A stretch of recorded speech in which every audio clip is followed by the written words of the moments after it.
Hey, what's going on? It's your girl KDOT back in the Ripple Effect. You already know what it is and you already know the vibes. Don't think I was leaving without talking about the Lakers today. And the Nets. Now, I'm only talking about them because the fans really disappointed me. In particular, the Lakers. Why? Because you guys wanted Frank Vogel fired, right? Maybe rightfully so, whatever. I'm just saying, this is what you guys wanted. You wanted Frank Vogel fired. He got fired. You guys wanted Russell Westbrook to take the heat for everybody else's shortcomings. Everybody else getting injured, right? Not playing, doing whatever else. Russell Westbrook may be a lot of things, but you know what? You can't call him inconsistent. You can't call him like not dependable. I know people are gonna say inconsistent. Yeah, we're about to shoot. And all right, he can't shoot. All right, I'll give you that. He can't. You're right. But was he necessarily put in the best situations to be successful?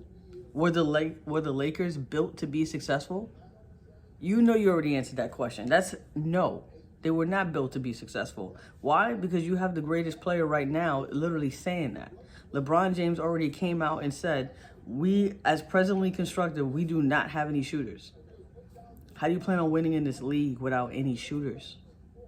He even said teams are even disrespecting you guys by they're not even D'ing up on you guys because they know you can't shoot. They're giving you those shots because they know that's a miss, that's an outlet pass, and that's a fast break on the other side. Easy. So I think it's ridiculous how you guys made Russell Westbrook the scapegoat. You're trying to make him come off the bench like he's the issue. You guys are losing regardless. Like, it don't matter.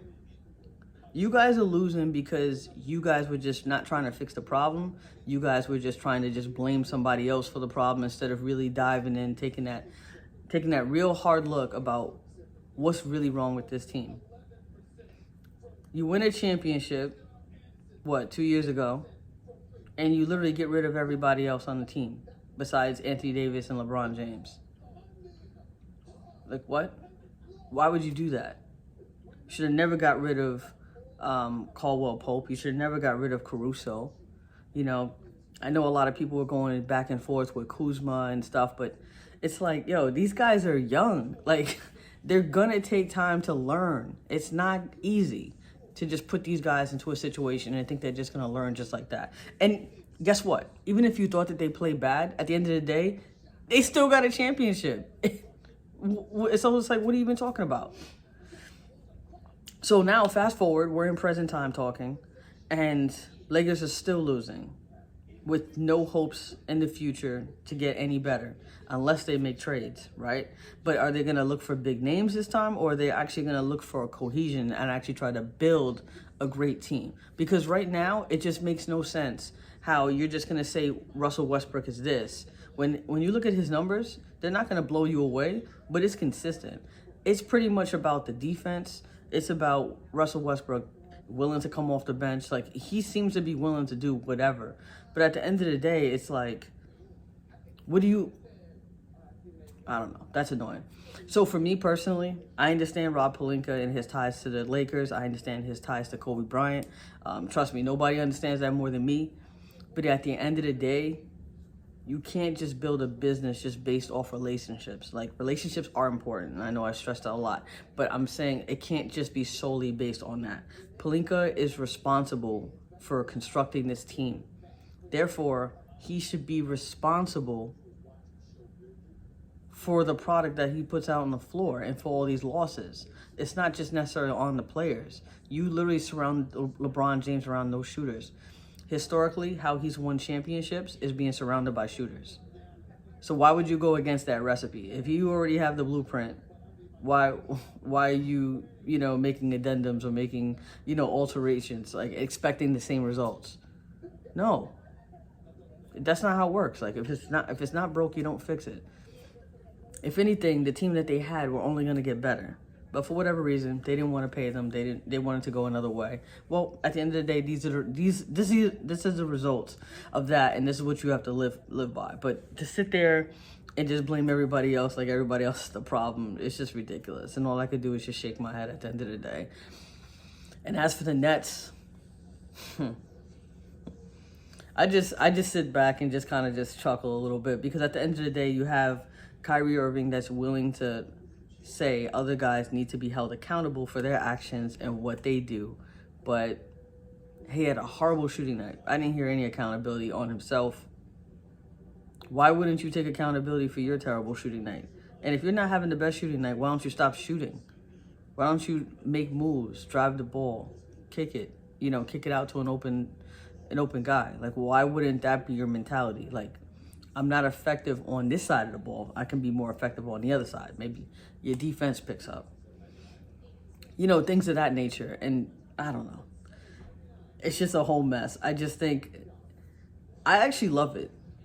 And that's not like in a sick way. That's not to bash Lakers fans or Nets fans. But I like it in a way because this whole idea of super teams is just no more. You need a complete team. Yes, you need a closer. Yes, you need a guy who's going to be able to, bring it home for you at the end of the day.